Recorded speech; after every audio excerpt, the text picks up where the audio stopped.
Welcome to Barnyard Language, honest talk about running farms and raising families. We are Katie and Arlene, an Iowa sheep farmer and an Ontario dairy farmer, with 6 kids, 2 husbands, and a whole lot of chaos between us. While this is a podcast for farm families, sometimes our content isn't for the whole family. So kick off your boots, reheat your coffee, and join us for some Barnyard Language. Hello, everybody, and welcome to another episode of Barnyard Language, summertime version, where all the people are home. So if you hear my family having lunch outside the door, that's why. Because they're all home. Katie, how are things in Iowa? My family's not home, actually, but it was dramatic getting everyone out. Friday was the 4th of July, so there was no daycare, no work. Thursday, my in-laws decided that the kids needed a break from their grueling daycare attendance schedule. We're very, very lucky to have grandparents who A, want to spend time with their grandkids, and B, are able to, and C, are close enough for it not to be a, week of traveling sort of a thing to see them. We may have some slight differences of opinion on how grueling and horrible attending daycare really is. Especially in the summertime. I imagine it's more of a day camp type situation. Our daycare does run sort of a theme week day camp situation during the summer, which, I get that my kids don't get any break from each other when they're in daycare together all day and then come home with each other at night. And several of their best little friends are not in daycare during the summer or have been traveling or whatever. So, I get that they're not overjoyed to be there, but also it's daycare. There's worse things in life. Let's put it that way. Yeah.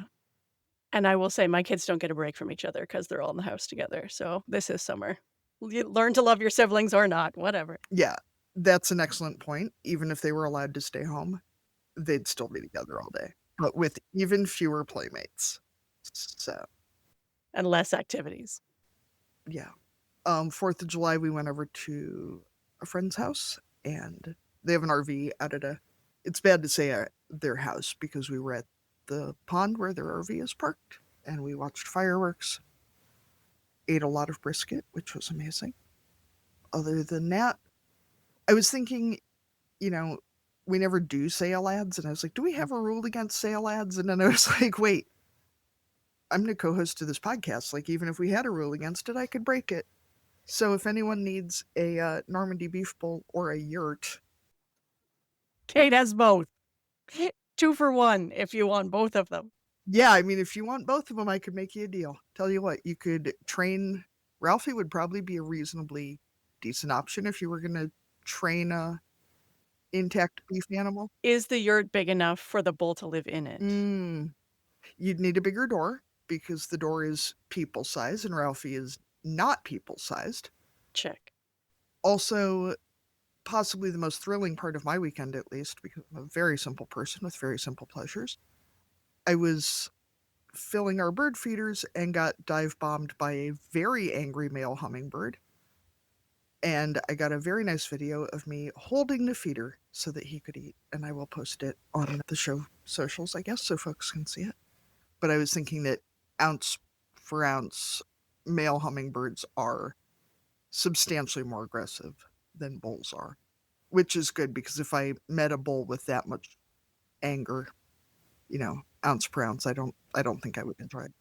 And the spiky nose. And the spiky nose. The spiky nose really does play a whole part in it. Yes, adds to the aggression, maybe. Yeah. So, I don't think I have anything else. Okay, so a bull, a yurt, and a hummingbird. Got it. Bull, yurt, hummingbird. Second crop hay hasn't started yet. Water hemp has started. What's water hemp? Or should I even ask? The bane of our existence. It is yet another plant that has proven the importance of multiple methods of control, because it is now largely herbicide resistant, which means that if anyone else has water hemp, I bet you could call Paul Scrady, who we've had on the show. He and his wife have goats that they rent out for plant control. If you need me, the kids and Jim and I will be out pulling water hemp. because that's how you get rid of it now. That sounds like quality family time. Yeah, this has been a very rambling intro, like worse than usual. Sorry, folks. You should expect it by now. We're almost to season 5. Like, this is who I am. Arlene, how are things at your house? Well, we had a nice Canada Day. Went to my mom's cottage now. Still wrapping my head around calling it that. We'll still say it's my parents' cottage. They bought it together. Went to the cottage and we found someone to milk in the afternoon. So we actually got to stay for most of the day, which was nice because the coming back for milking aspect definitely shortens things up. It's about a 45-minute drive. So yeah, hour and a half round trip. So in order to get there and get back in time for milking, I mean, you can do it, but definitely shortens things up. So that was nice to be able to get there and stay through lunch and supper. We had a great weather, so lots of swimming. And my sister and brother-in-law have bought a boat, so there was some tubing for the kids. I didn't actually get out, but I enjoyed watching other people have fun out there, which was good. And they all come back with much puffier hair than when they started. And we saw some fireworks on our drive home, but didn't specifically stop to watch any of them. There were several displays en route, but dairy farmers, when you have to get up and milk in the morning, it's less exciting to stay out late for fireworks. And I mean, the summer firework is a late start. Let's be honest. By the time it gets dark enough. That is kind of the problem. Yeah, is that it does start fairly late in the evening. Yes, yeah. Like New Year's Eve fireworks, that's my jam. If they can. Yeah, you can have them at like 3 o'clock in the afternoon. Yeah, exactly. It's dark. Let's go. Colder, but no mosquitoes. So, I mean, win-win. And what else has happened this week? We had our first big show of the season for our 4-Hers. We have several of our animals have ringworm, so they didn't get to go, but it's also a good time of year for animals to have ringworm and get it over with so that the rest of the show season can go more seamlessly and not infectiously. So hopefully that gets cleared up. I feel like this is the point for the PSA that, reminder, ringworm is contagious to humans. Just say no. Just say no to ringworm. Yeah. Or treat it early. If you're questioning it, just assume it's ringworm. Don't wait and be like, maybe it's not ringworm. I'll just put something else on that. No, just go for the antifungal right away. I feel like there's relatively few, I was going to say few places in life, certainly relatively few rashes where a solid application of an antifungal is not a reasonable It's not gonna hurt, right? Even if it's first line approach to things. yeah, just start with that. Yeah, so our kids that were able to show did really well. Our team worked well together, so that was nice. And it wasn't the hottest day of the summer, so that was also really nice because it's a lot more comfortable if the people and the animals are not exhausted right from the very start. So that was good. And yeah, I think those were the kind of the highlights of the past week. Oh, we also, for Mother's Day, I got my mom tickets to see a Cirque du Soleil show in the city.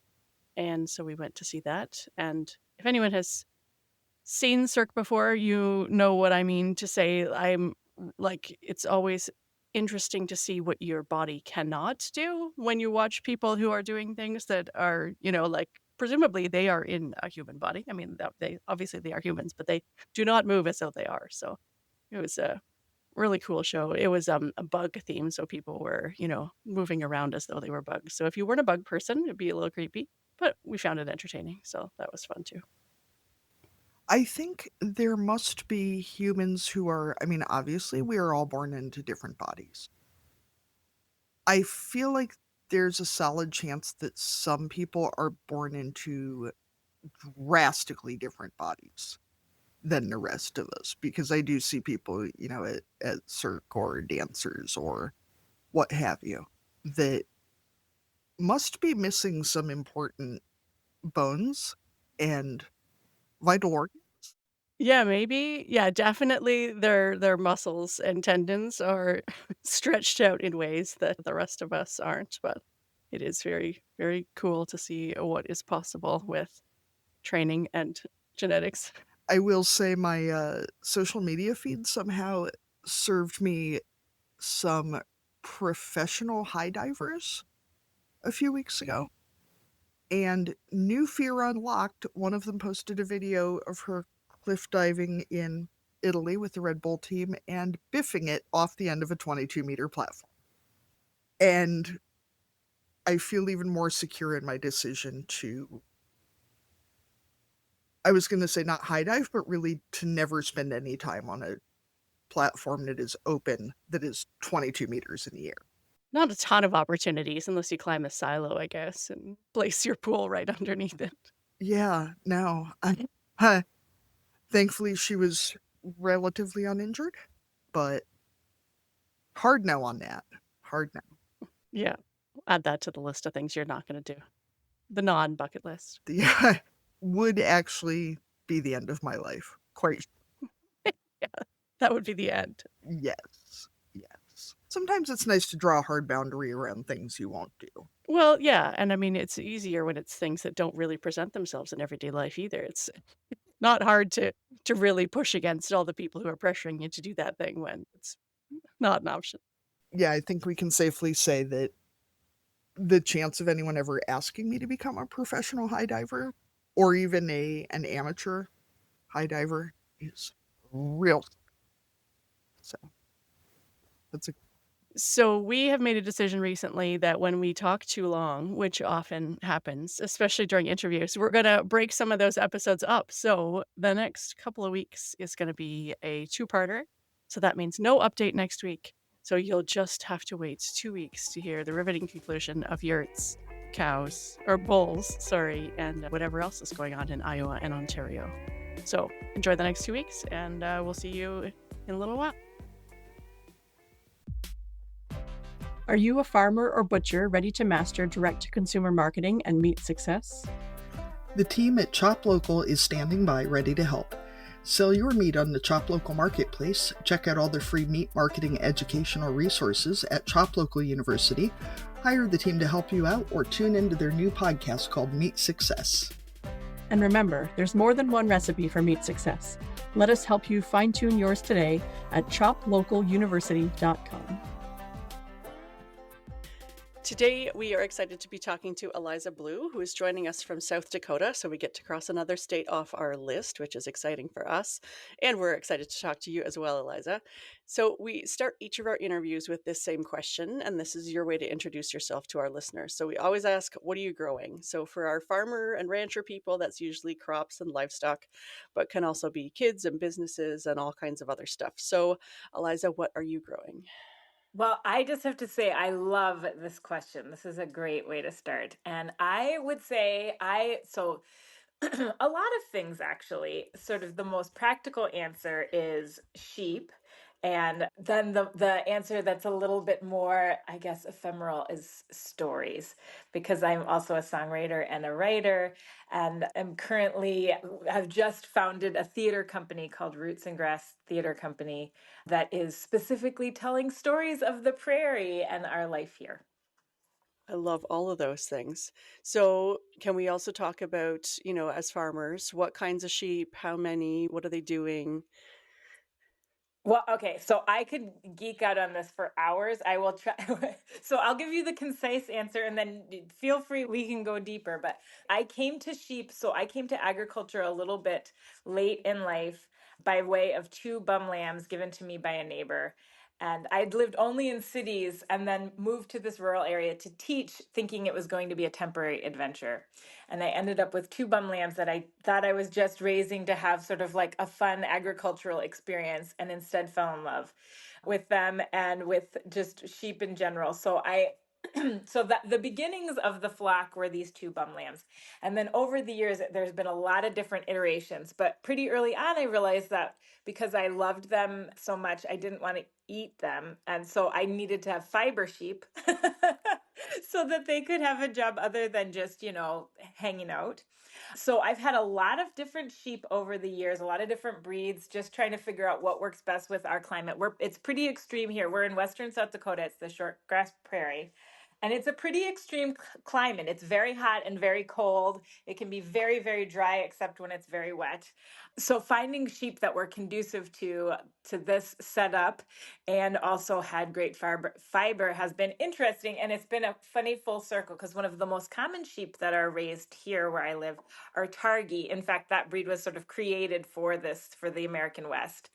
And so I had them early on. And then, of course, like I was, looking for the the proverbial golden fleece, like kept searching, and now have come back to like, well, actually, no, Targhees are really wonderful sheep for this climate, and their fiber is beautiful. But I also, my flock right now also has Finn sheep, which are a milking breed as well as can be for meat and for fiber. And I just had the fleeces from these Finn sheep. This is the first year I've had them, so I just had those spin into yarn, and it's beautiful. So I'm really, really, I wasn't sure. I was cautiously optimistic it would be good yarn, and it is. So I've got Targhee, I've got Finn sheep. And then I also have some sheep called Clun Forest sheep, which are a heritage breed. And they don't have as great a fiber, so it's kind of I keep thinking I shouldn't have them because their wool is much coarser, but they are by far of all the sheep I've had the easiest lambers, fantastic mothers, just easy keepers. So it's hard to not want them around because they're just wonderful sheep.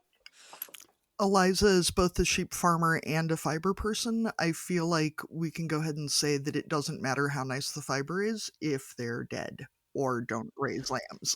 Like, there's a lot to be said for high quality fiber, but if they can't do sheep things that don't involve Arlene, it made me a little nervous when you said, what are they doing? Like, well, for what I know about sheep, they're either running away or dying. We had a sheep out this morning. Actually, I'm just like looking out the window to make sure he's not back out running around. What are you doing with your fiber? Are you spinning and dyeing? Are you just spinning and dyeing and then putting it in a bowl in your house and squishing it, which I was told is not allowed? I may have impulse purchased some hand spun art yarn last week that is coming today. I'm very excited. But yeah, I was told that it is not acceptable to just squish it a lot.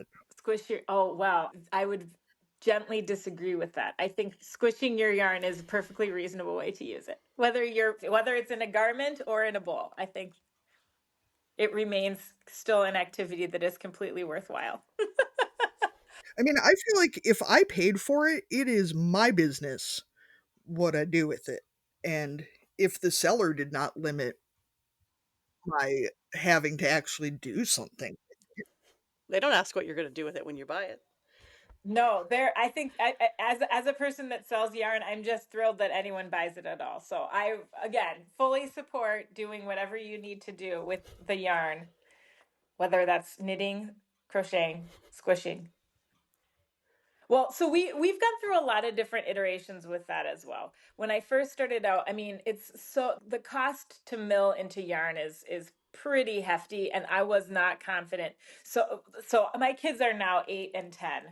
And so we're moving into the period of parenthood where there's a little bit more like time left over. And so when they were young, and that's when I was, first getting into this, like getting serious about having a fiber flock. And I was like, I know raising the sheep I can do, marketing the fiber I can't do. Like that is not something I'm going to have time to do. So I was concerned about putting a lot of money and getting it all milled into yarn and then not actually being able to sell the yarn. So early on we did different things, like I actually got some of it turned into roving because it's cheaper, without realizing that the same problem would still be true. You still have to you still have to market it to hand spinners, and there's actually less of them, so it's even more work.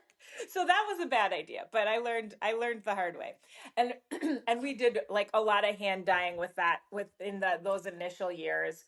Like that, and that's something I want to move back towards, but in the current iteration I'm not doing.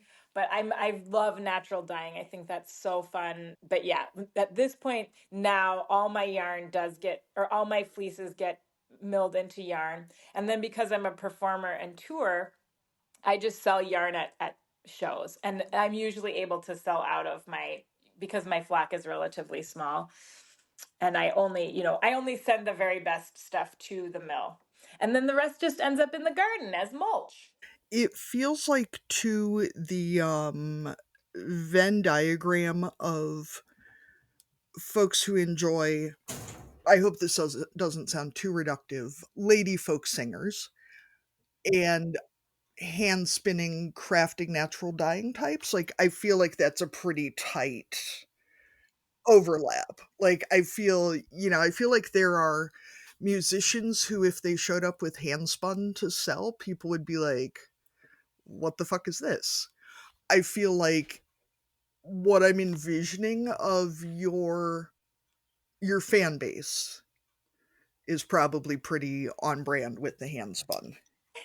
Well, this is the beautiful thing about the concept of branding. Like, if you just like live out loud like who you are and what you love, it like that is your brand, and it's true. Then you like find the people that are attracted to your brand. And like, so last summer I did a series. So I'd also released a book, and I mean I write about all these same topics. I write about my sheep and I write about the prairie. So it's like I just released a book, and so I did a series of book and yarn shop. It was a tour of book and yarn shops, and it was like the most satisfying experience of my life, because yeah, I'd be performing and I'd be looking out on an audience full of people, and like half of them would be knitting, and it's just like, or like, and I'd be like, there's like bookshelves and That's Katie's kind of tour right there. yeah, and then there's like, the yarn shops with like like every yarn shop is pretty much like so aesthetically pleasing to walk into. So I was just like, this is it. I figured it out. I've cracked the code of how to do this. It was wonderful. So yes, 100% agree with your assessment. Lady folk singer slash agricultural writer slash yarn slinger. It actually does all go well together. And can I go out on a limb and assume too that these shows are earlier in the day than your typical performance as well? Because that's also my vibe. Yeah, which also goes well with parenting. I mean, that's the thing. I take my kids with me, and it's like, yeah, smoky bar late. Well, I guess people don't smoke in bars anymore. But when I first started playing music, they did, and that's when you'd have to be at the bar, and you're there way, way too late. And now I'm like in my 40s, very, very happy to be playing the yarn shop at 5 p.m. in bed by 8:30. Perfect. Eliza, I'm going to go ahead and offer up that if you ever need to come on another book and yarn shop tour, the town I live outside of has both a delightful locally owned bookstore, a delightful locally owned yarn store, and a very active weaving slash spinning guild. So, I mean, our whole town is your target audience. Like, we are on brand. And I'm gonna say I like the idea of calling this branding because it feels more professional than just being like, I'm a weirdo and I'm just attracting other weirdos. Like, I'm not being weird. I am living my brand. And maybe my brand is not for everyone. Maybe it's a little more bespoke, a little more selective. Yep, well, and this is where I do feel like, again, I think part of the gift of middle age is you've had enough time to get to know yourself, that you can start like, this is for me and this is not for me. That those choices get a lot easier, I think, as you get older.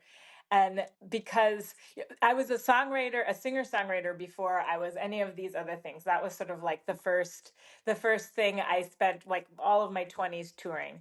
And I loved it. There was so much I loved about it, and there were a lot of things I didn't love. And I always told this story of like, at sort of the height of my career, when I was getting sort of broader appeal, I ended up, so was like touring a lot. But the Minnesota State Fair, I don't know if you are familiar with it. It is a very big deal in Minnesota. And so I was asked to play on the big stage at the Minnesota State Fair, and it was so like a pretty big accomplishment. But I was way more excited about going to the poultry barn and like hanging out with the chickens. And that's when I was like, I think I might need to try something else. And that was sort of like a turning point where I was like, I'm going to move to this rural place. I'm going to try rural life. And just to try it, because it just felt like an itch that needed to be scratched. And instead discovered like, no, this is a big part of my heart too. Like the first time I walked into a lambing barn, I was just like, I don't know how this could possibly feel familiar because I've never been around sheep in my life. And yet, like, just the smell, the sound, like the moms talking to the babies, the smell of lanolin. I was just like, this feels like coming home. So it's just crazy how, yeah, just discovering the things you love deeply and then following those things where it can lead. And it's been nothing short of magical, the twists and turns my life has taken. But yeah, and now it really is like the weirder you are, it turns out, the more likely you are to find other weirdos who want to be like you or are into what you're into. You know, Eliza, it's not that we're weird, it's that we've really refined our search criteria. Like, we are really deep diving into our Google search for our people. I'm trying not to say our tribe because it feels icky to me. I don't like saying my tribe, but my little community of weirdos who like what you said about it's like a real sheep people thing about how ewes talk to their lambs because it's my favorite part of lambing season is the first day you hear a ewe and you don't need to see that lamb, you don't need to see the ewe, nothing. The minute you can hear that noise she makes because they don't make that noise for anything else. Yeah, exactly. And it's a beautiful sound. I feel like this maybe sounds a little ridiculous. It feels like what becoming a parent has felt like, that there is just this whole experience of the world that happens that is not the same. Well, and it's interesting too. I mean, I feel like I've learned so much more about my humanness by spending time with livestock. I mean, and just animals in general, but specifically I think when we interact with animals that are more pets, that's a whole different relationship that's really beautiful and important also. But livestock, because they are, I mean, obviously they're domesticated, so you can spend a lot of time in their presence. They're not usually scared of you, but they're still doing their own thing. So you get to sort of observe group behavior and also exactly what you're describing. You get to sort of see these different like parenting things happening. Yeah, it has taught me a lot about my own human instincts, and I don't know, it has felt like such an important part of like my own becoming has been in relationship to sheep and what I've learned from working and living amongst them. And I think it doesn't have to be sheep, but I've spent so much time thinking about this, like why is it sheep that are the animal that does that for me personally? And we also have cattle. In fact, that's the main animal we raise in our ranch. And my husband, I think he feels that way about cattle. He really loves working with them and being like, in the midst of that work. And so it's interesting. It's like that, but something about sheep really, it feels, like I said, familiar, and also like I continue to learn. And this is like another sort of a side topic, but also interesting. Again, coming from a city, I always have had, dogs and cats and hamsters and all that sort of fish. But when you and because the first sheep I spent time with were bum lambs. Again, which if you have listeners that don't know, just means lambs or that's what we call lambs we raise with a bottle. So, I was their mom. And so they obviously liked me, were interested in me.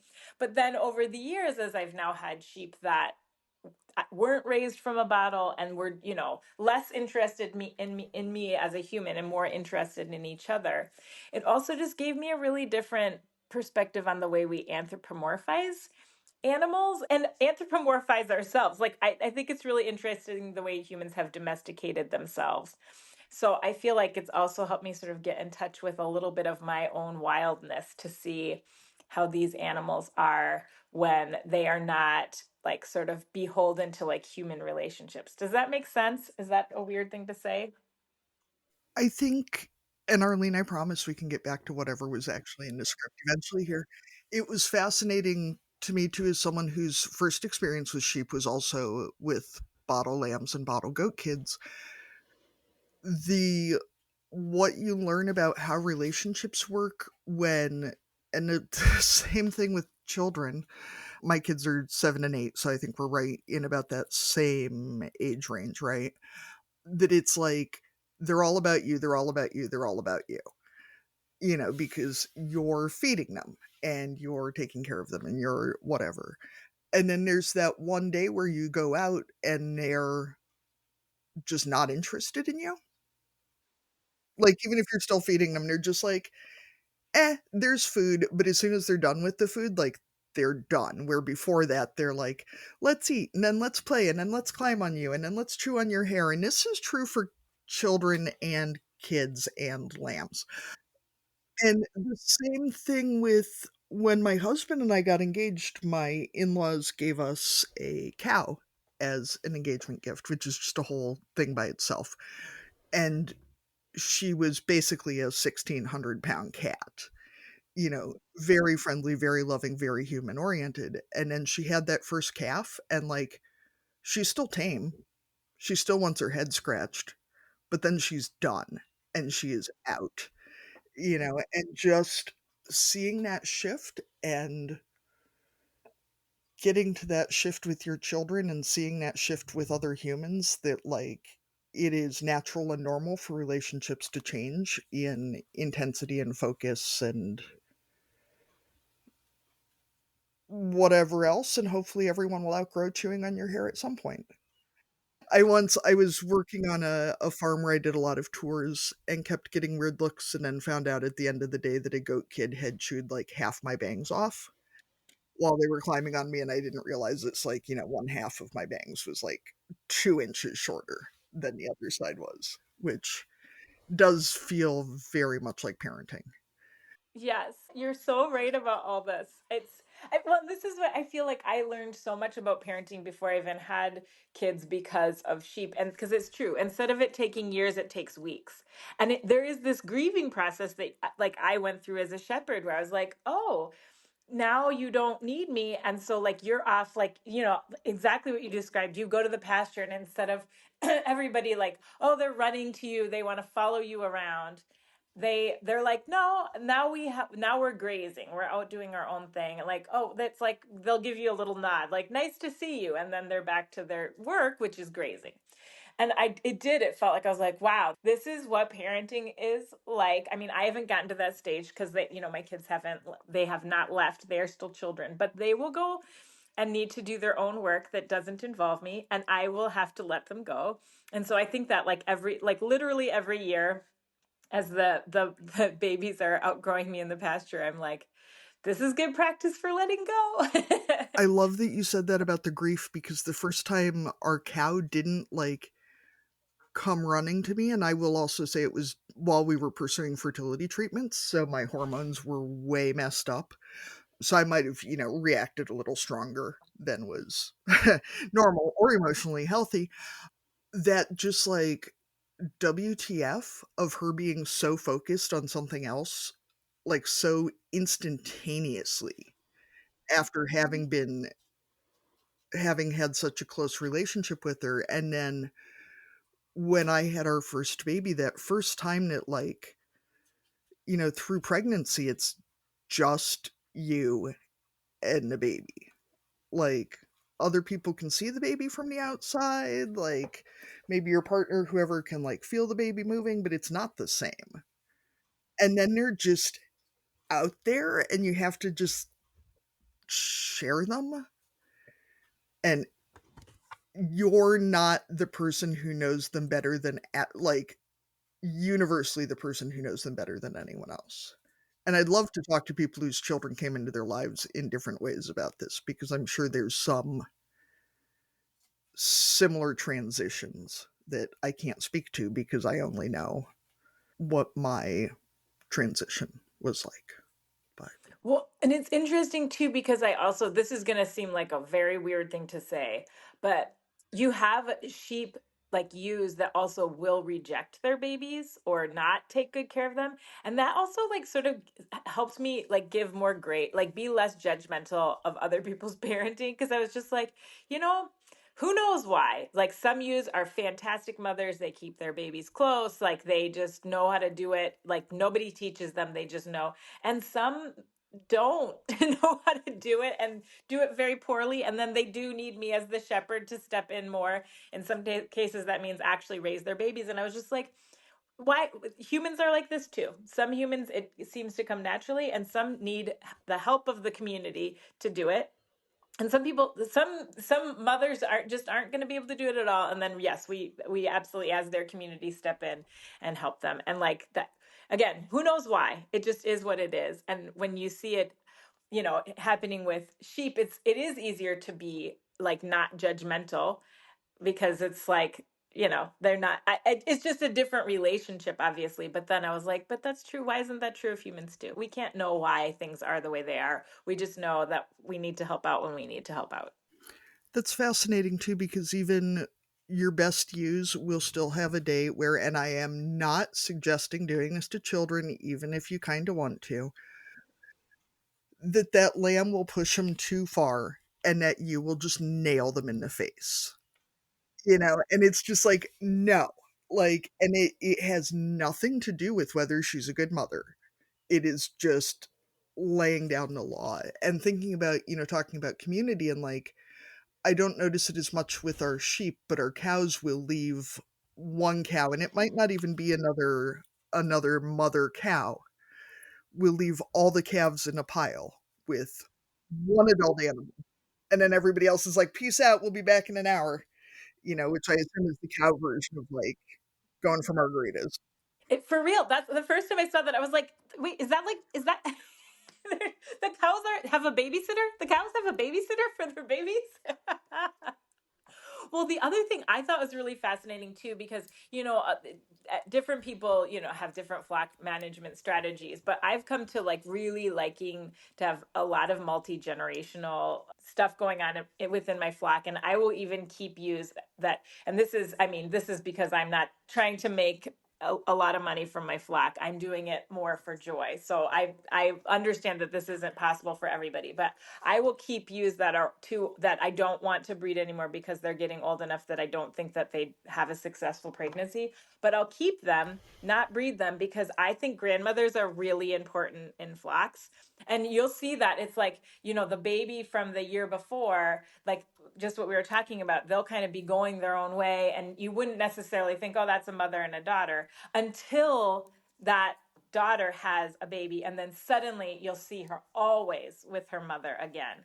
And so, and again, like 3 or 4 generations, even like that, the mother, who then is the grandmother and then the great grandmother, she'll keep going back and taking care of her children and their children.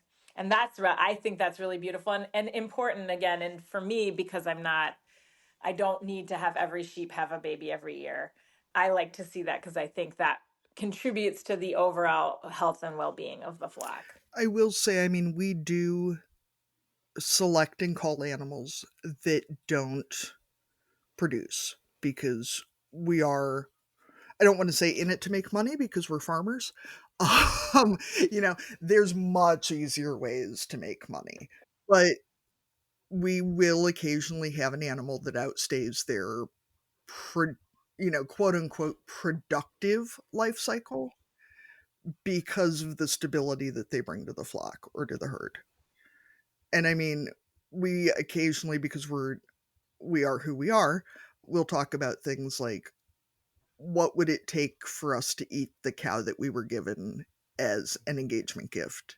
And I think we're down to like legit zombie apocalypse. And probably not even then, because she's probably really stringy and tough by now. And like, one stringy tough cow is not going to save us in case of actual zombies. Yeah, so we're on exactly the same page, because I've actually done this calculus multiple times, and it's usually, you've got the animals that you're like, well, if my children were starving, so we had to eat you so that my children wouldn't starve, like, yes, then we would eat you, but that would have to be where we were at. Not before then. I only console myself with the idea that probably at that point, the animals are getting so scarce on feed and vet care and things that it is more of a kindness to let them nurture somebody else. Well, see, and this is the other thing that's really shifted for me just in the, I would say the last year or two. And again, it's like this been this evolution in my sort of thoughts and my relationship to these animals under my care. Because I came into it, I was a vegetarian when I had my first sheep. Like I didn't eat meat because I loved animals so much. And it really was moving to the grasslands in general where this was this awakening where I had was like, wow, land management, especially. So we live west of the Missouri River. Our average rainfall is 13 inches. It's very hard to raise crops. And if you are going to raise crops, that it's going to require some like intensive use of chemicals to make that happen. And so I would argue that it is not the best way to use this land. Whereas grazing ruminants, I mean, from an ecological perspective, that's what's been happening for millennia here. And the ecosystem is allowed to sort of like remain in a state that is more similar to like what historically would have been happening. So there's a lot more biodiversity if the land is allowed to be grazing land. But the only way grazing land sort of works if you also want to be feeding humans is if you eat the animals. So that was a big reckoning for me to say, wow, for the health of not just like the individual animal or the individual human, but the whole ecosystem, it actually makes sense that the food we eat is mostly animal related because we just can't grow crops the same way here that we could in a place that's going to get more rain.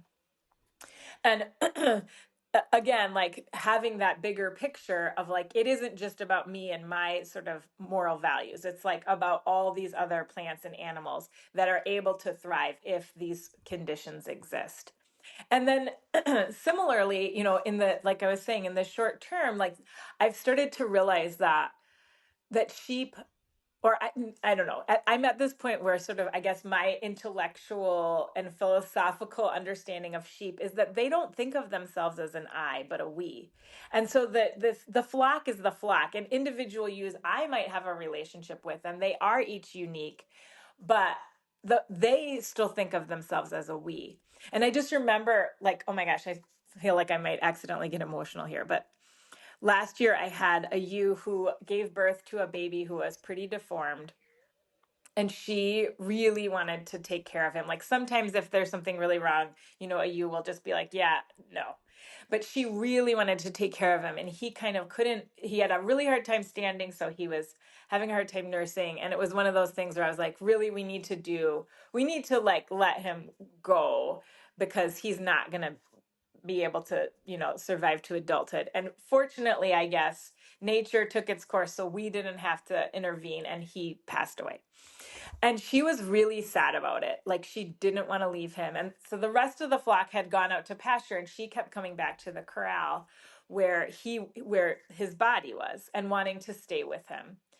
And she like she would go out, graze a little, come back and lay down next to him, and we didn't move him. Again, like this is all stuff that I feel like over the years I've learned. I was like, I think she needs to have this process that she's in.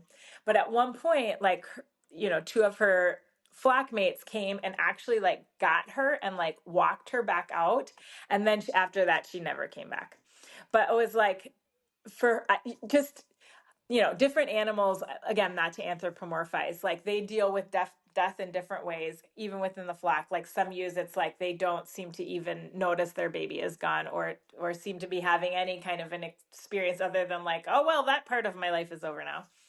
But to see how she was then, in wanting to be a mother, but then she was sort of like welcomed back into the collective. And that was like how she was able to move on from that. And I just kept thinking about it again, back to human communities and the ways that we experience grief and loss, and how like in community, like it is so much easier to weather like those hardships and those passages through grief. And just like the way that the flock mentality, again, I live in America and I live in the American West, where it's like rugged individualism is valued so highly, and yet we are still herd/flock animals. I would contest. And that seeing the way in which the flock deals with just issues. And back to the point of like culling, it's like I am playing the role of predator now.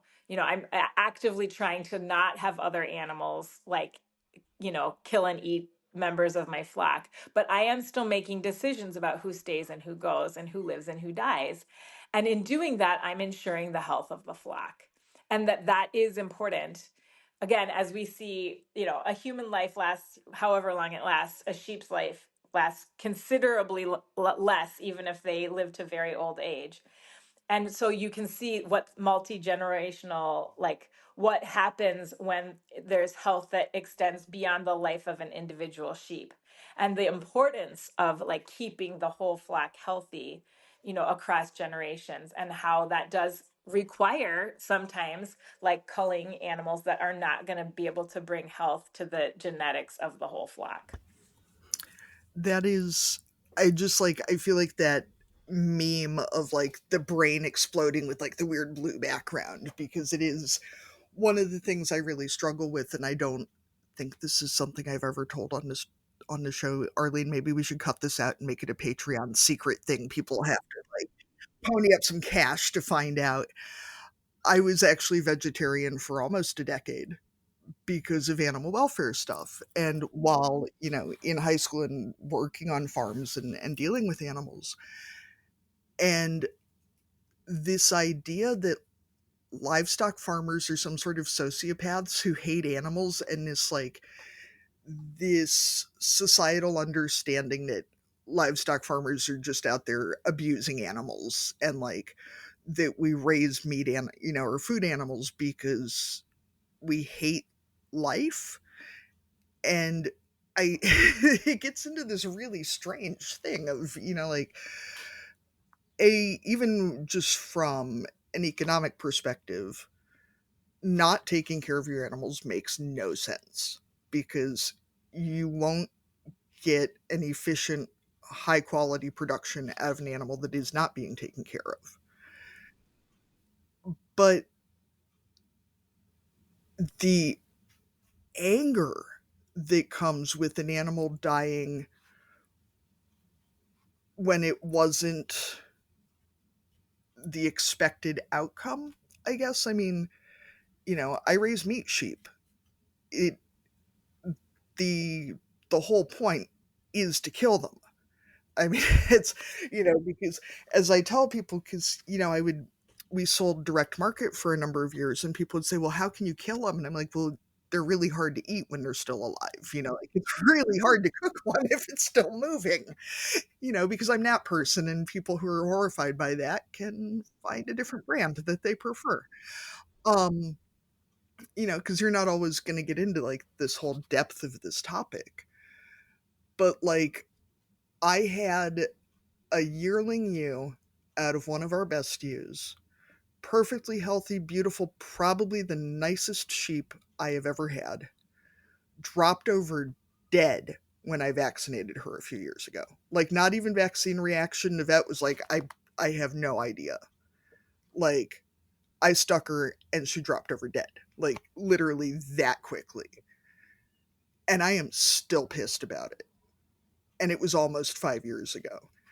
And just the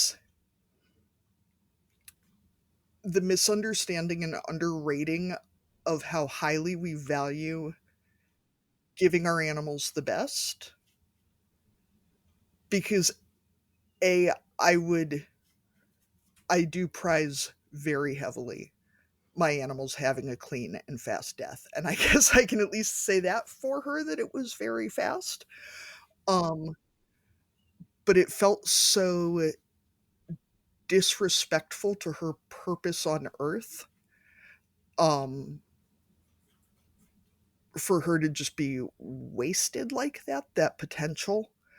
um I don't even know where I'm going with this, but I despise the fact that I mean, if people don't want to eat meat, cool, seriously. Like, there are times that I'm kind of squicked out by it, and I raise the damn things. But to act like tofu or whatever non-animal based product like comes from some magic place that has no impact on anything. Like you were saying about cropping shortgrass prairie, like tofu does not just magically appear in the grocery store. Acrylic does not just magically appear places, whatever, like there are still costs to these things. You just don't want to have to put a literal face on it. And that's I guess that whole thing about, as a 15-year-old, I was very easily swayed by the not eating anything with the face. But it seems like it can be a very easy way to shirk the responsibility for what it costs to be a human and to consume. And oof. Okay, well, now that that's gotten really heavy, I want to know how you got from vegetarian folk singing lady school teacher. I've got a whole mental image here, and it is a real vibe because it's like a real, like, Joni Mitchell circa 1902 school marm, single room schoolhouse vibe. Um, A, where the hell did you grow up? And B, how the hell did you end up married to a Western South Dakotan cattle rancher? And, like, how did how did we get from A to B? Because this feels like it probably went a few places in between there. Not as many as you might think. And I don't I it's funny because I write a lot. I have like a public facing life, and I never really describe the sort of like the 2 years between like the touring musician to like ranch wife, because it sounds too fantastical to be true. Like it sounds cheesy, and I feel like almost it would be I don't know. You're saving it for your Hallmark movie. Yeah, for my homework, exactly. It feels like it's too much like a Hallmark movie. Yeah, I feel like we need to connect her with the ladies from the TV show that we just interviewed and, like, get our Hallmark movie on. I'm feeling it. Well, I mean, that's sometimes I think I'm really missing the boat, because if I did capitalize on that, it is a very lovely and romantic story, and therefore, I mean, it's the kind of story I think people do really appreciate. But it just I feel like it would potentially undermine, like people would think I was being inauthentic because it just sounds too good to be true. But it really was like I had this. So I grew up in Detroit. That's actually where I was born, in a suburb, in Detroit. Then we lived in a suburb of Detroit. We moved to the Twin Cities when I was in high school. So I went to high school there. Then I went to college in the East Coast, like lived in New York City, lived in Portland, Maine, started writing and singing songs, moved back to the Twin Cities because that they had a really great folk scene, and I had some musician friends there, started touring out of there, and was like just doing that thing. Quick interruption here. Is there actually a law that you have to move to Maine and or the Twin Cities to be a folk musician? Yes, there is. It's you won't be jailed if you don't, but For anyone who doesn't know, a lot of very prominent folk musicians came out of the Twin Cities. Almost all of them, I think, by way of Maine. well, they are both great, great music cities and not a rock and roll. Well, actually, there's good rock and roll that comes out of Minneapolis too. So Minneapolis is actually the best kept secret, I think, in terms of music, and St. Paul. But like, it's not Nashville, it's not New York City, but it's a great music town. There's a lot of great, great music has been happening there for quite some time. I mean, I feel like if it was good enough for Prince and Bob Dylan, it's probably good enough for the rest of us. Exactly. That's exactly right. Yeah, there's all you need to know right there. So I did that, and then, like I said, went to the poultry barn. Ended up thinking, and at that point I was in my 30s. I really wanted to have a family. And, as I was referencing earlier, like I was out playing music most nights of the week because I did my singer-songwriter thing, but I also played in other people's bands, to make money. And so I'm a multi-instrumentalist. So just Eliza, I'm gonna interrupt again because I'm a very visual person. And A, I can't see you right now while we're recording, and also B, this is a podcast. Were you more Joni Mitchell or more Joan Jett at this point? Just so we can really like get the I was totally still Joni Mitchell. I was, yeah, no, I looked like I was living on a farmstead in the Dakotas, even though I had never been to a farmstead in the Dakotas. So the vibe was there pre me moving here. There's a lot of those people in Minneapolis too, which I feel like I can say since I lived there for a number of years myself. I feel like you and I might actually be the same person somehow. Yeah, it's possible. It's possible that some sort of mind, time, and material bending thing is happening right now, allowing us to exist in different bodies. See, Arlene, I told you it was a real tight circle of a certain type of people. So yeah, I was writing these folk songs that were about like country life. So I mean, my spirit had this understanding of who I was and where I needed to be, but my body had not yet arrived in that place. So I end up in this tiny town, and I'm teaching school, and like I said, I was like, this can't last. And I was still like, I want to have kids and I want to have this life, and I just can't imagine how to get there from here. And it just so happens. So our town, I can't really overemphasize the remoteness of the town I am in. There's we're the county we're in, Perkins County, is considered to be one of the most remote in the contiguous United States because we are furthest from both a Burger King and a McDonald's of like anywhere else in the country. And so like our tiny town has 300 some people, which, I mean, tiny towns have that number of people. But what is interesting is like the next town is 45 miles away and has like a similar amount of people. And then the next town is another hour away. So the distance between towns is kind of what's unique about this part of the country. Um, and so, I mean, there weren't a lot of single people who would want to start a family with me. And like literally there was one guy. And he had like grown up here. He, was sort of a rancher for many generations, but he had moved away and was working on a ranch in Wyoming when his father suddenly passed away. So he had to move back to kind of take over the ranch here. So we found ourselves here at the same time. And again, like, I mean, we weren't young. I think he had just turned 40 and I was like 34, 35. And so most people in tiny towns already have like 5 kids by this point. So for us to find ourselves in the same place at the same time in the same age range, of course everyone's like, you guys should get together and get married. And I was like, well, that's not going to happen because stuff like that doesn't just happen. Right, and a dating pool of one is not okay with me. Dating pool of one is like not gonna work. Like that's just not how it works. I've just spent the past 30 plus years like, around like big population centers, and I haven't found the one. So what are the chances? Anyway, it turns out like you only need one if it's the right one. And so yeah, so that was, 12 years ago. And we have been happily married for most of that time since we met. And yeah, we are very, very different, like in a lot of ways. So again, I don't know how we did that, but I'm incredibly thankful that we found each other, and that somehow, despite all the things that could make it not work, it works. So, and yeah, and now we have 2 kids and it's awesome.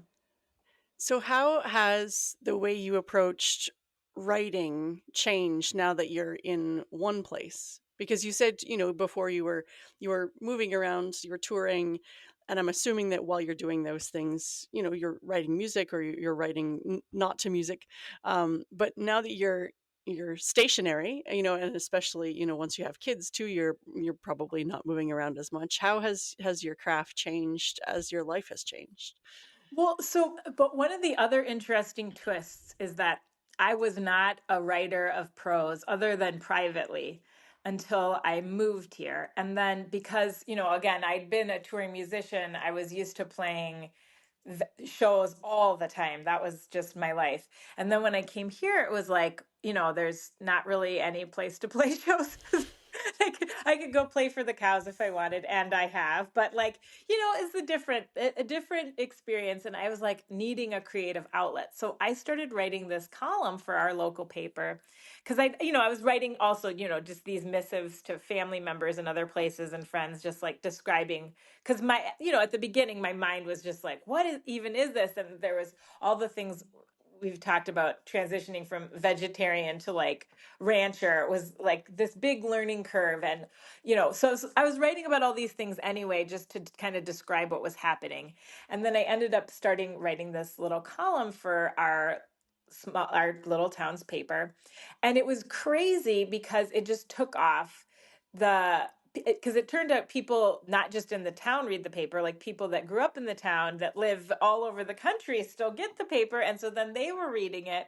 And I started getting mail from like literally all over the world from people that still got the Bison Courier, and other papers asked to pick it up. So then suddenly I magically had a writing career, which was completely out of left field. My first book was actually called Accidental Rancher, but I could also be called Accidental Writer. um I mean, I was an English major, so and when I came here, what I taught was English. So I knew how to write, I just hadn't done it publicly. So then that led to this book, Accidental Rancher. Again, like sort of out of nowhere, just was asked to publish this book by South Dakota Publishing. And now, I'm on book 3 at this point. So my writing career has really only been about South Dakota, about ranch life, about my experiences, learning to live here and learning about this place. But my songwriting obviously did precede moving here, and it has been really interesting to see how that's changed. Even just like I said, I was writing folk songs that had these agricultural undertones, but in some ways my music is less about that kind of folks. It has less of a folksy vibe as I've actually lived that life, which I do think is interesting. But I feel like it's become more minimalist, my songwriting has, because I feel like, especially here, the shortgrass prairie, I mean, you can go out and it's just like you've got the sky and you've got the grass. It's very stark. The landscape can be very stark, and yet it's so rich. And I do feel like you can hear that in my songwriting. It's become, again, simpler, but I hope still embodies kind of the feel that I have when I walk out my door and see this landscape, sort of laid out before me. How do you write about parenthood and children in a way that connects with people, but also respects their privacy and your family's private life?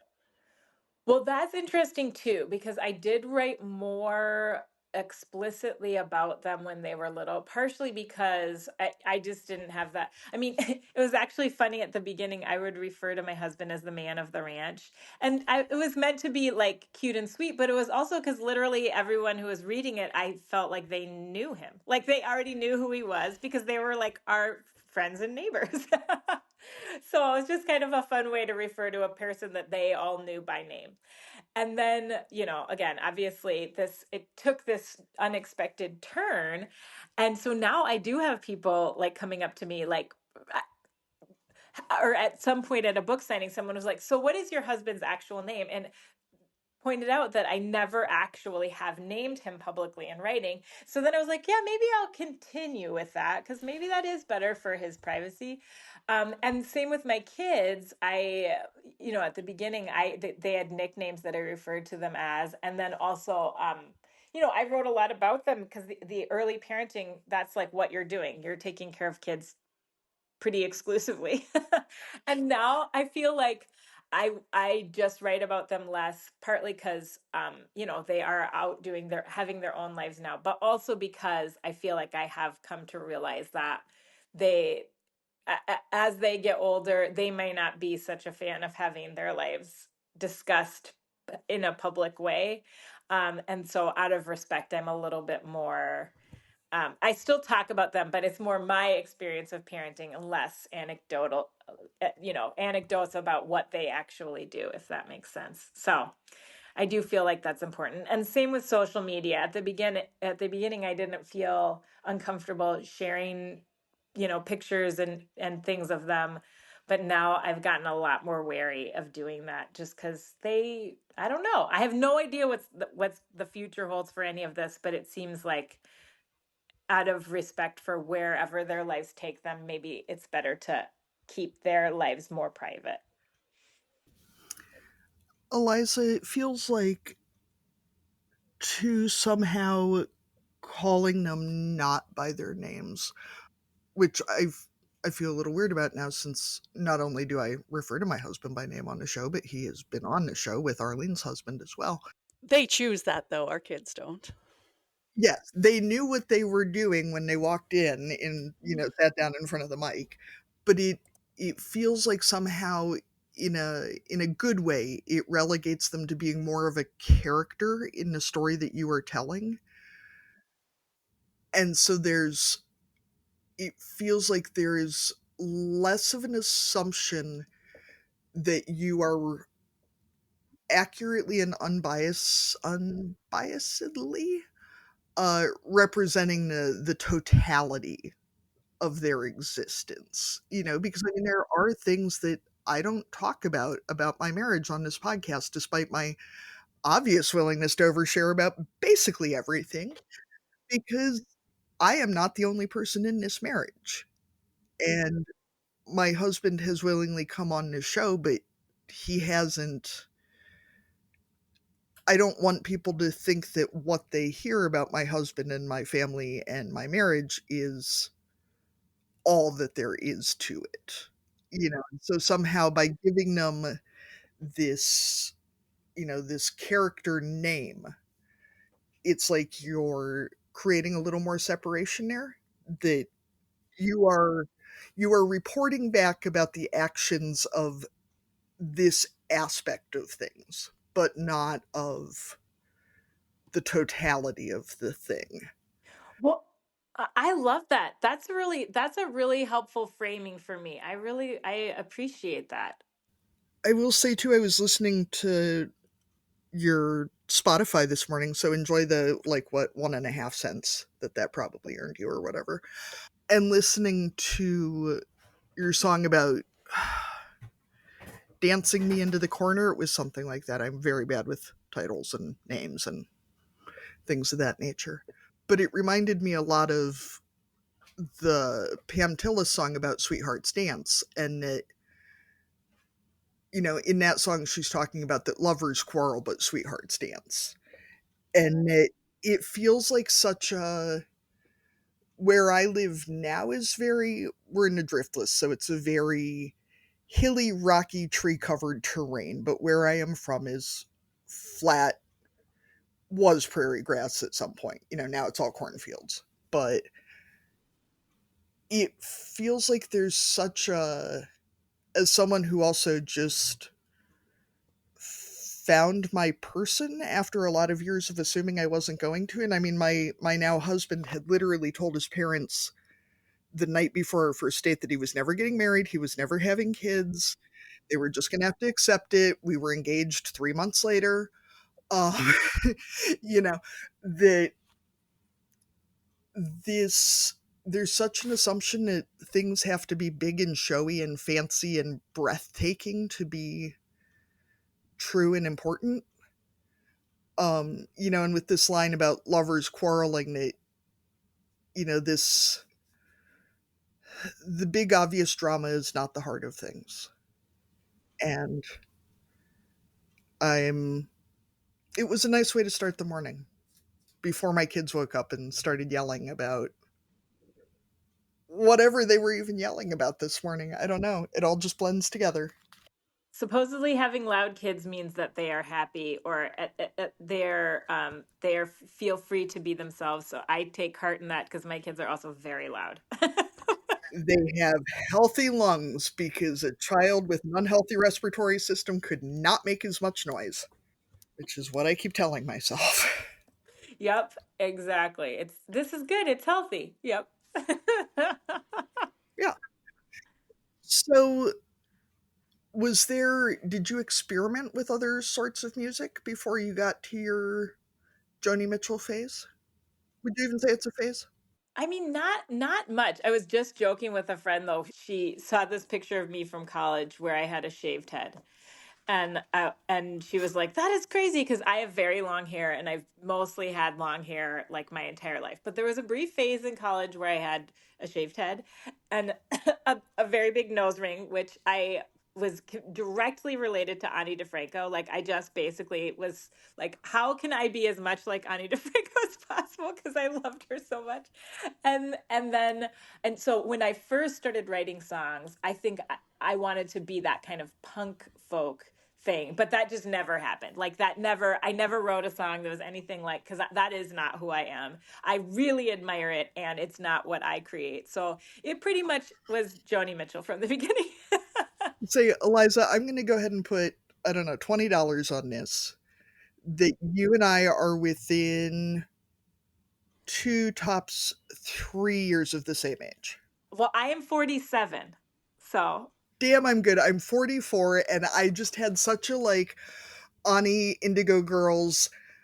The first thing I thought of this morning when I flipped on your music was Dar Williams.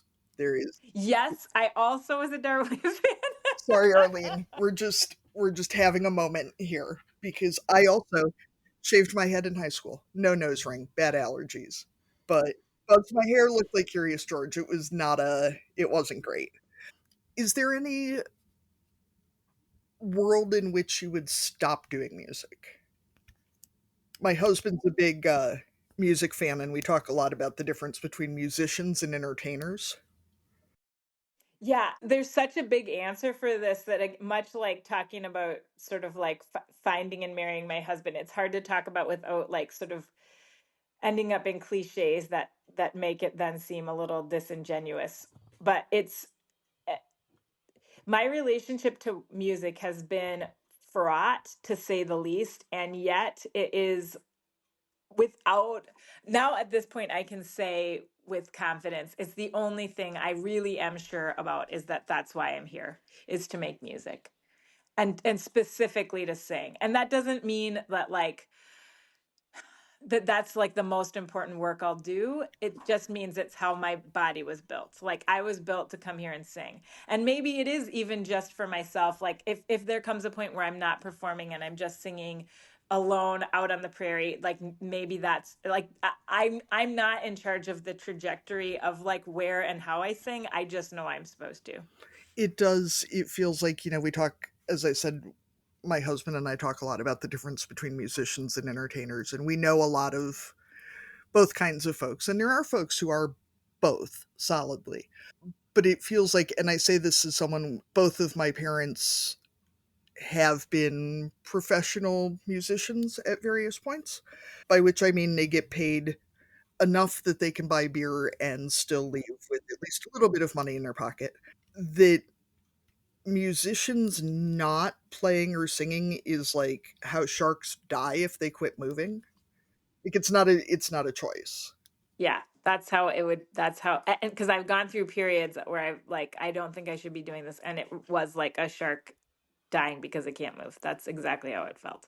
I mean, honestly, like singing and performing to a certain extent, because it is partly something I do in community and feels important to do in community. Although my definition of community has broadened, like I said, sort of to include the animals and the plants that surround me, but to do that in a public way feels like why I'm here. And when I don't, I do fall into like some pretty serious. I've fallen into some pretty serious depressive episodes, and like including when I was young and felt like I wasn't good enough to be a professional musician, because by a lot of standards I'm not. Like I barely read music, and I there's a lot of gaps in my musical knowledge, so I always feel a little awkward about even calling myself a musician because I have plenty of like just weird issues around like not being good enough, quote unquote.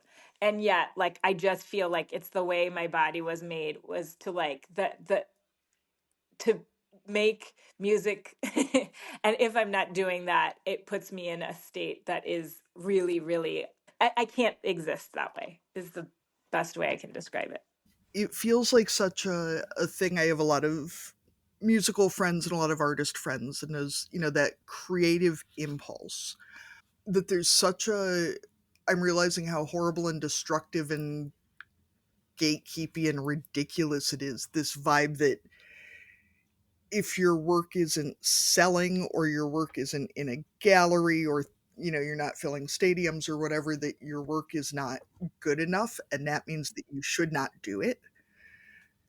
And realizing for myself that my art doesn't have to be good to justify making it, and it doesn't have to be good to consider myself an artist. If I want it to pay the bills, there's probably some levels of attainment that I certainly have not reached. But I've always been so horrified by the concept of doing things publicly because people will find out I'm not a real artist. And I don't I don't like drawing enough to put the time into it to get quote unquote good, but I really like the little cartoons and things that I draw, and not drawing them because they're not good is stupid. And not singing stupid songs to my kids because most people would probably pay good money to not hear them is stupid. And now my kids are finding out that other people's parents don't wake them up with customized songs every morning, which is, I hope they think it's nice. That is, I'm sure they hate it. I really don't care. I'm gonna keep doing it. Oh, and and yes, they may be reaching, if they have not, they will soon reach the age where everything you do sort of brings up a certain amount of disgust. But that's just all part of the show. Pretty sure we're getting there, and I'm pretty sure I don't really care. I mean, I do, but not that much. And I mean, I think the fact that you have moved to one of the most remote places you could, and yet are still finding ways to create art and, share your gifts with the world is a sign that that is what you're here for, right? I mean, if you couldn't have moved anywhere more remote and, you could have checked out of all of that if you wanted to, right? Like to be in a town with 300 people, everyone would have heard you at some point and been like, okay, yeah, we've heard the songs, like, so to keep on that path and to find connection and to have expanded your art in different ways than you were before when it was easier to do means that that really is your path. Well, and this is, I mean, this is the bigger question. Like, does everything happen for a reason? And like, I could get super philosophical about sort of why I'm here and why I'm doing what I'm doing, and sort of the sort of like cosmology of how I think things work. But again, like the older I get, the more comfortable I get with the unknowing. I mean, it really is a process of like unlearning what I thought I knew about how things are. And early in that process of unknowing, which moving here was part of that, because it was like, I don't know, I know nothing. I thought I'd read Michael Pollan's book. What is it called? About where he follows meat from the sort of factory farm, the industrialized agricultural model. Oh, I can't believe I can't think of the name. Is it Omnivore's Dilemma? Yeah, Omnivore's Dilemma. And I was like, well, so I pretty much know how agriculture is in America now. I pretty much know it all. Yeah, read one book, watch one documentary, you got it covered. Yeah, so I moved here well, I know how things are. And then I was like, oh, wow. I mean, everything we've already talked about. I was like, well, I don't know anything. I know nothing, actually. It turns out I know almost nothing. So that process of unlearning then sort of really opened me up to what else do I think I know that is actually not even is easily provably false. If once you open your heart and mind to it. And again, like meeting my husband, like this shouldn't have happened, and yet here we are. Like it made it feel like miracles are possible. And from there, it's just I just continue to feel like I don't understand how the world works. I don't understand why things happen the way they happen, and I don't need to. And yet I do at times feel guided towards something, and I'm always surprised and impressed by the way that like that unfolding seems to initiate further unfoldings. So I have gotten, and I mean, I just went through a really dark period. I was like 2023, I got super sick. I had long COVID, and then I got Lyme disease, which, ugh. Anyway, it is wild because where we live, we don't have the ticks that carry Lyme. And I went to visit my sister and somehow magically managed to contract Lyme disease while also very sick with long COVID. But long story short, like I had a full year where I could do almost nothing. And that was, again, like this process of unknowing. Like, what if I am not what I produce? Like, what if I am like this body that is quite ill and can't do anything? Even parenting was something I love, and I felt like gave me a lot of just a sense of self-worth, and I felt like I was good at it and it was an important job. And then suddenly that even became like I homeschooled my kids, and then suddenly I couldn't homeschool them. They had to go to school because I was too sick to do what I had been doing. And school has been great. Like, they are thriving. It is wonderful. And it was like, would I have been able to release my clutches on them? if I had a choice? Like, I'm not sure. And there were so many gifts that came out of that experience that, again, it was just like, kind of that, I think it's a Buddhist proverb where it's like the old man has a great crop and everyone's like, what, good luck. But then his son's like, taking the cart to market and it gets knocked over, and, things keep happening. And he keeps saying, every time people say, what good luck, what bad luck, what good luck. And he keeps saying, we'll see. And that it just feels like, who knows why we are the way we are. And I also have some sort of deep trust that who I am in the world, like, keeps revealing to me greater and greater possibility. And to me, playing music specifically, when you are like, I keep using the word body because for me it's very physical. Like, when you let your body like live into what it seems some bodies are coded to do, you reach like greater and greater liberation. And I don't know if that's what we're all here to do, but that feels like what I am here to do, is to find that joy and that sense of like the freedom of like being just joined with all other things. And for me, again, singing, there's like a vibrational quality to it. And when I'm sending my voice like out of my body into the world and it's creating those vibrations, I don't really know what happens, but I know that it feels like what I'm supposed to do. Looks like we talked way too much with this fabulous guest and are going to split this episode over 2 weeks. Join us next week for part 2. If you don't want to wait until next week, join the Barnyard Language Patreon to get early access to the whole episode. Thank you for joining us on Barnyard Language. If you enjoy the show, please support us on Patreon with a donation. Big thanks go out to our show editor, Krista Paffrath at the Rural Podcast Network. Please rate and review the podcast wherever you listen, and follow the show so you never miss an episode. If you want to connect with other farming families, join the private Barnyard Language Facebook group. We are always in search of future guests for the podcast. If you or someone you know would like to chat with us, get in touch.